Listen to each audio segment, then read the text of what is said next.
Hello friends, आज के इस वीडियो में हम डिस्कस करने वाले हैं एक्सरसाइज 9.1 जो कि काफ़ी ज़्यादा इंपॉर्टेंट है ट्रिग्नोमेट्री का एप्लीकेशन ऑफ ट्रिग्नोमेट्री वाला पार्ट। तो बच्चों, इस क्वेश्चन को हम डिस्कस करेंगे। आपको हर एक छोटी से छोटी बात आपको बताऊंगा, है ना। चाहे कितनी भी छोटी बात हो, आपको हर एक स्टेप बताऊंगा मैं आपको क्वेश्चन की। तो प्लीज़ वीडियो को फुल वॉच करना, बीच में ब्रेक मत करना। काफ़ी कुछ चीज़ें आपको सीखने को ही मिलेगी, ठीक है। इसके अंदर बच्चा क्या गलती करता है, किस वजह से उसको ये सवाल नहीं आ पाते हैं, इसको छोड़ देता है, इस चैप्टर को छोड़ के चला जाता है, जो कि बहुत आसान है, ठीक है। तो वो क्या गलती हैं जिनकी वजह से बच्चा छोड़ता है, वो सारी चीज़ हम इस वीडियो में देखेंगे। देखिए, तो हम क्वेश्चन फर्स्ट डिस्कस करना है एक्सरसाइज 9.1 का क्वेश्चन नंबर फर्स्ट। क्या बोल रहा है? एक सर्कस आर्टिस्ट है is climbing a 20 metre long rope. एक सर्कस आर्टिस्ट जो कि 20 मीटर लॉन्ग रोप पे वो क्लाइंब चढ़ता है ना, which is tightly stretched and tied from the top of a vertical pole to the ground।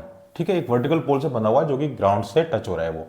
Find the height of the pole if the angle made by the rope with the ground is 30। और angle जो बना रहा है बच्चों वो कितना बना है? 30 का।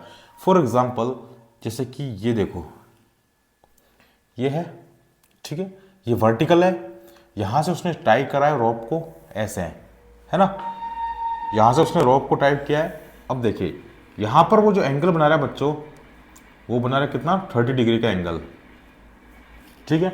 और रोप को टाई किया उसने वर्टिकल से, तो वो ऐसे चलेगा। जो भी आदमी है ना, ये एक मैं बता देता हूँ, ऐसे आदमी, ठीक है, ये ऐसे इस पर वॉक करना चाहता है ना। अब ऐसे इस पर चलेगा, ये 20 मीटर है ये, ओके, यहाँ से लेके यहाँ तक, ओके। चलिए, ये आपको एंगल दे रखा है, आपको फाइंड करनी है कि ये हाइट कितनी होगी। ये वाली हाइट हमको ये हाइट बतानी है, ठीक है। चलो, आपको ये तो पता होगा बच्चों कि ये हाइट है।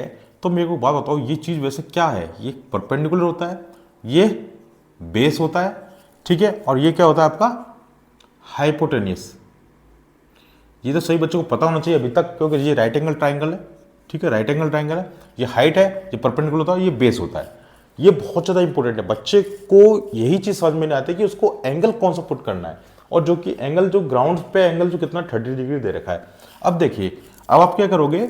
सबसे पहले हम लिख लेते हैं एक चीज। वो कौन कौन सी चीज है? वो इंपॉर्टेंट चीज वो ये है, क्या कि पंडित बद्री प्रसाद हर हर बोले। ये बहुत बड़ा एक रूल है जो इसके अंदर काफी ज्यादा यूज होने वाला है, रेशियो का।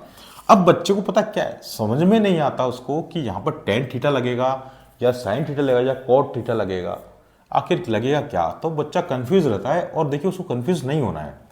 आप खुद सोचो, आपको गिवन क्या है और आपसे पूछ क्या रहा है, बस ये चीज ध्यान रखो।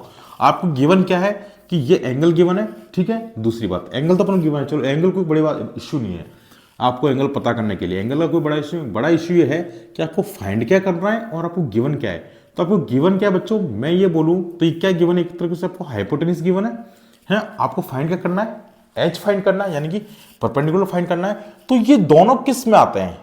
ये दोनों किस में आते हैं? कौन कौन से आने चाहिए?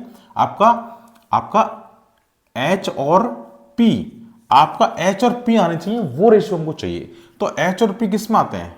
एच और पी, ये रहा एच और ये रहा पी। मतलब कि यहां पर अब कौन सा, ये किसका फॉर्मूला होता है बताओ? साइन का फॉर्मूला होता है मेरे भाई, बिल्कुल सही, ठीक है।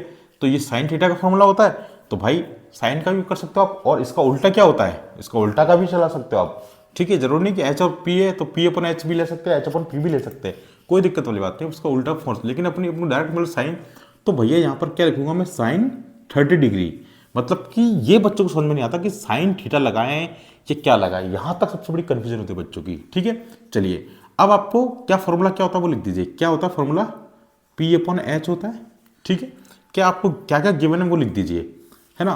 चलो, मैं लिख देता हूं कि मेरे को जो पी का जो वैल्यू है वो नहीं गिवन है, लेकिन एच का जो वैल्यू है वो कितना है? 20, ठीक है। तो मैं यहाँ लिख दूंगा भैया साइन 30 डिग्री की वैल्यू कितनी होती है? 1/2 होती है। सबको पता होना चाहिए, 1/2 हो गई, ठीक है। यहाँ पे मैं लगा दिया भैया पी, और यहाँ पर मैं क्या कर दूंगा? इसको पी को 20 दे रखा है, 20 रख दूंगा। अब क्या करोगे बच्चों? आप क्या करोगे? क्रॉस मल्टीप्लाई करोगे तो कितना हो जाएगा? 20 बराबर 2p हो जाएगा। भाई इसको इससे मल्टीप्लाई करना है, इसको इससे मल्टीप्लाई, 1 से अगर 20 करेंगे तो 20 आएगा, और अगर आप 2 को p से करोगे 2p आंसर आ जाएगा, ठीक है। अब तो P बराबर कितना होगा बच्चों, जो आपको ये जो नंबर होता है यहाँ पे मल्टीप्लाई में जो होता है वो हमेशा डिवाइड में जाता है, तो कितना हो जाएगा 20 डिवाइड बाय 2। ठीक है, 2 से 10 कितनी और कट गया, 2 से 20 कितनी और कट गया 10 टाइम्स, तो भैया 10 मीटर जो है, क्योंकि मीटर में दे रखा था, तो 10 मीटर P है, मतलब कि 10 मीटर क्या है आपकी H है, मतलब कि P कौन होता है, हाइट होती है परपेंडिकुलर, तो यही मतलब कि हाइट जो होगी बच्चों कितनी होगी 10 मीटर होगी। आगे बात समझ में, आपको हर एक चीज मैंने अच्छे समझाई है बच्चों, मैंने आपको बताया है कि आपको एंगल कौन सा यूज करना है और कैसे पता करोगे आपको कौन सा एंगल यूज करना है। मैंने क्या बताया आपको, क्या फाइंड करना है और क्या क्वेश्चन में दिया हुआ है, उन दोनों का रेशियो आपको फाइंड करना होता है। तो H और P हमको दे रख, H फाइंड करना था, P हमको दे रखा था, बस अब ये दोनों देख लो किस रेशियो में बनते हैं। अगर ये 10 के बन रहे हैं तो 10 का फॉर्मूला यूज करेंगे, साइन के मतलब साइन का फॉर्मूला यूज करेंगे। ये गलती बस आप करते हो और इसकी वजह से आप डर जाते हो और आप सोचते हो कि यहाँ कौन कौन सा कभी तो 10 यूज हो रहा है, कभी क्या यूज हो रहा है, तो वो चीज़ आपको नहीं करनी है। तो मैंने आपको बहुत ही बारीकी से समझाया, प्लीज़ स्क्रीनशॉट ले लीजिए, समझ लीजिए, इसी तरह से आपको सारे क्वेश्चन करने हैं। ठीक है, तो फिर मिलते हैं नेक्स्ट वीडियो में नेक्स्ट क्वेश्चन के साथ। पढ़ाई करिए, ऑल द बेस्ट।